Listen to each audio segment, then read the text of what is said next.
ఏమండి,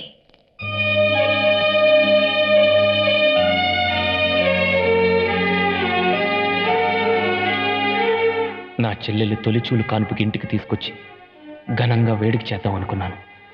కనీసం చెల్లెలతో మాట్లాడడానికి కూడా వీలు లేకుండా చేశాడు ఆ దేవుడు. మీరు చేయాల్సింది మీరు చేశారు. అందుకే శిక్ష వాళ్లకు విధించి ఫలితం నేను అనుభవిస్తున్నాను. బాధపడకండి. తప్పదు భువనేశ్వరి. బిడ్డకు జన్మనివ్వాలంటే తల్లి పురిటి నొప్పులు భరించాలి.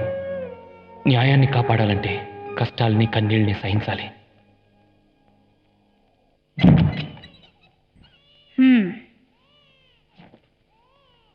ఏమైంది?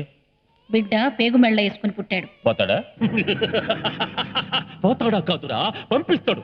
కంసుడిని చంపిన కృష్ణుడు ఆ ఇంట్లో కాదు, ఈ ఇంట్లో పుట్టిండు. జనార్దన, నువ్వు కన్నది మహాదేవరాయుడి మృత్యువునిరా. పేగు మెళ్ళో వేసుకు పుట్టినోడు మేనమామ చావుకి కారణమవుతాడు. పేగు కొయ్యడానికి వస్తాడో కీడుతో చస్తాడో చూద్దాం.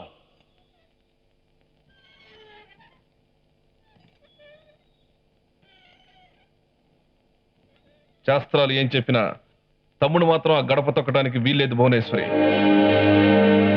పంతులు గారు ఆయన కీడని చెప్పారుగా. ఇప్పుడు కొత్తగా వచ్చే కీడే ఉంది. ఆ ఇంటి వాళ్ళు ఎప్పుడు మహాదేవుడు కీడేగా కోరుకునేది.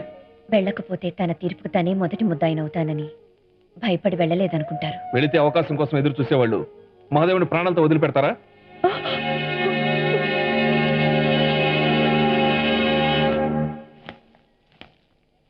అమ్మా మహేశ్వరి,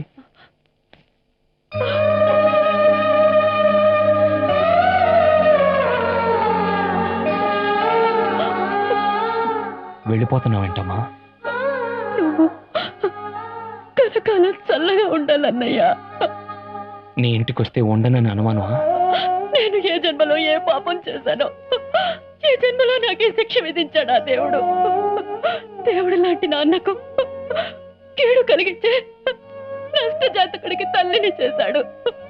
నీకేదైనా జరగరానిది జరిగితే భయపడకమ్మా. నన్ను కాపాడడానికి నీ కంటి చూపు చాలమ్మా. నువ్వు నా చెల్లెలు కాదమ్మా, ఆ రూపంలో ఉన్న మా అమ్మ. వస్తానమ్మా, నీకోసం వస్తాం.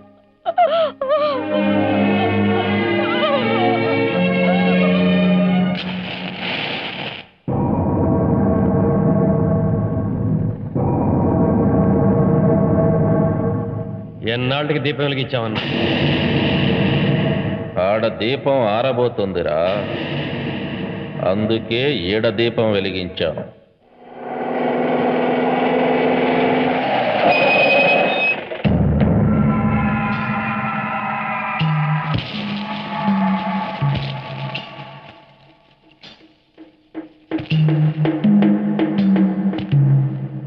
ఆగో, వల్లకాడు దాటిచ్చావు కదా, కాళ్ళు కడుక్కుని లోపలికి.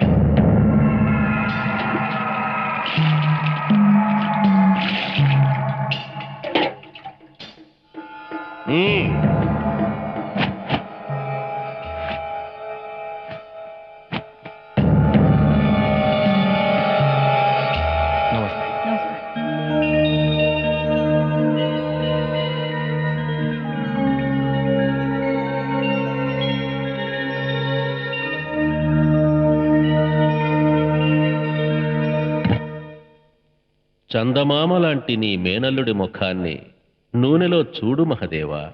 మొదటిసారి, ఆఖరుసారి. అదే, మళ్ళీ మళ్ళీ మా గడప తొక్కుతావా, ఈ ముఖాలు చూస్తావా?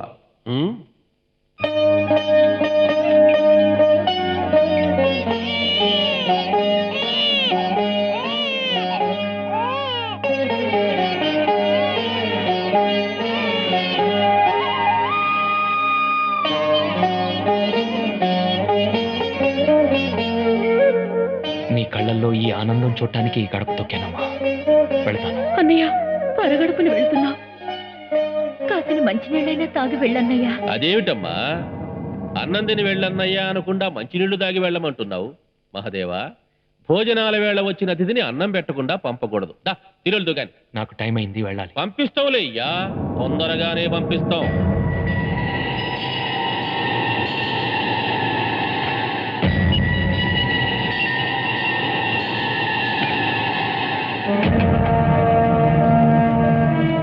ముద్దపప్పు అంటే మీ అన్నయ్యకి ఇష్టం చేసావుగా, బాగా నెయ్యేసి నీ చేత్తోనే తినిపించుందా. వడ్డించు.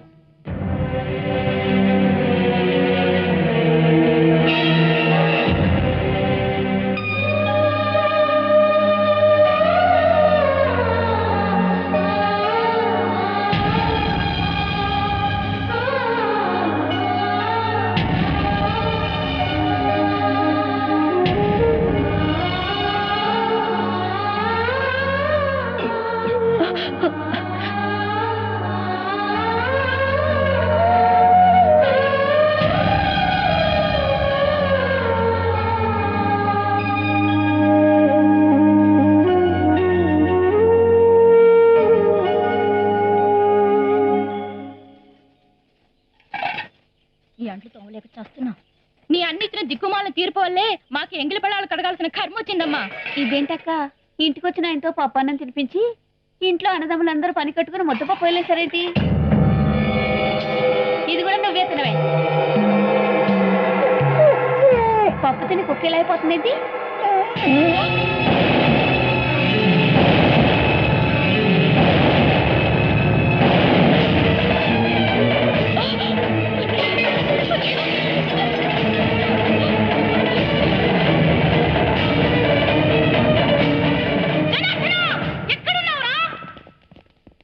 మహాదేవరాయుడికి విషం పెట్టిన సంగతి నీ పెళ్ళానికి తెలిసిపోయిందిరా. అన్నకి చెప్పడానికి అది పరిగెత్తుకుని వెళ్ళింది. విషానికి విరుగుడు తిన్నడంటే మన కుటుంబంలో ఎవరిని బ్రతకనియ్యడు, వంశమే నాశనం అయిపోతుంది. జీపులు తీయమనండి.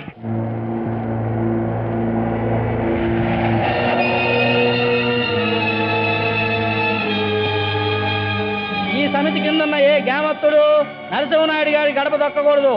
కాదని కాలు పెడితే 30 రోజుల గ్రామ బహిష్కారం లేదా 30 కొరడా దెబ్బల శిక్ష.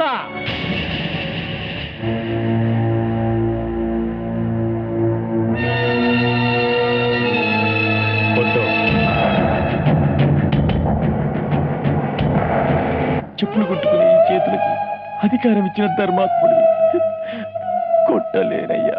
నువ్వు కొట్టకపోతే నేను ఈ ఊరి నుంచి శాశ్వతంగా వెళ్ళిపోతాను. కొట్టు.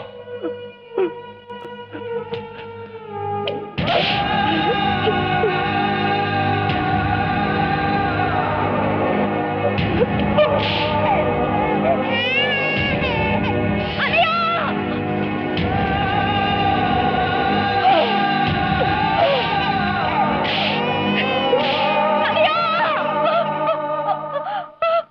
అన్నంలో విషం కలిపారు. అన్నయ్యని బతికించండి.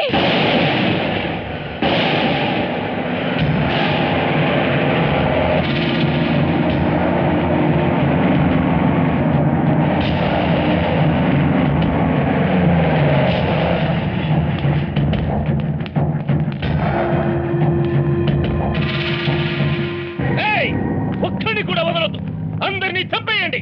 మహాదేవనాయుడికి ఒళ్ళంతా విషమెక్కున్నది. వాడిని చంపడానికి ఇదే అనువైన సమయం.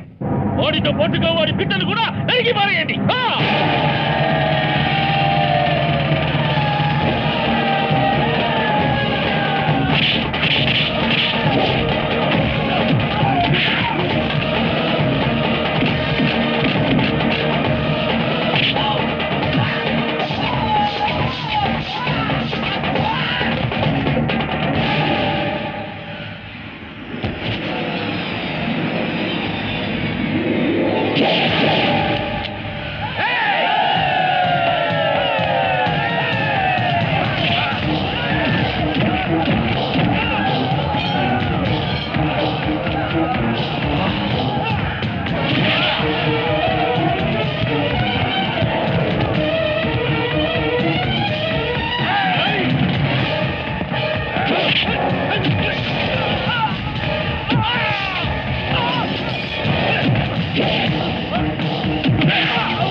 దాసోయ నా కోసం చూడకు, వెళ్ళిపో. పుట్టిన పెట్టి తీసుకుని వెళ్ళిపో.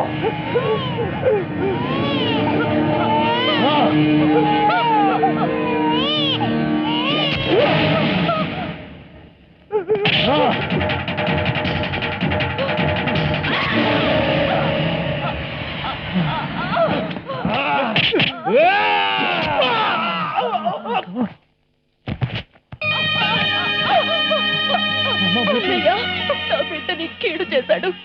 నన్ను నన్ను క్షమించు.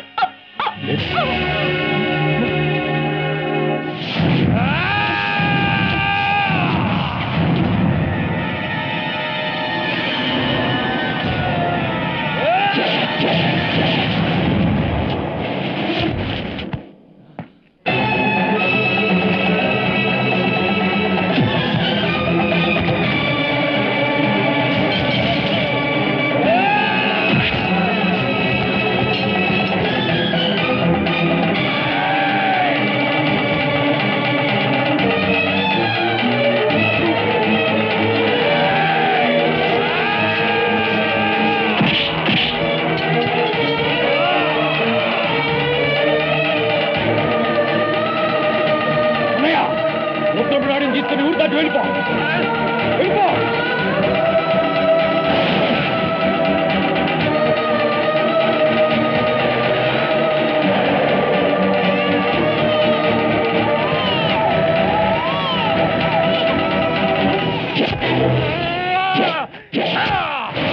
తల పగతో పోయేదాన్ని తలదాకా తెచ్చుకున్నావు.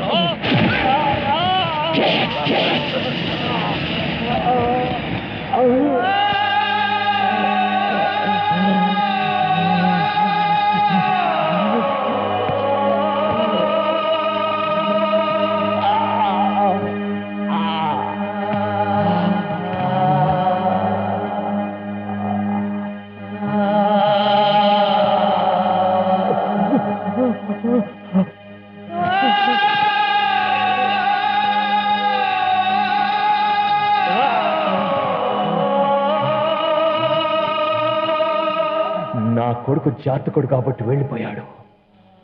ఏదో ఒక రోజు పేదవాళ్ల గుడిసెల్లో దీపాలు వెలిగించటానికి, మీరు అనగదొక్కిన అంటరాని వాళ్ళని అందలం ఎక్కించటానికి, నేను కన్న కలల్ని నిజం చేయటానికి వస్తాడు. నా రుద్రమనాయుడు వస్తాడు.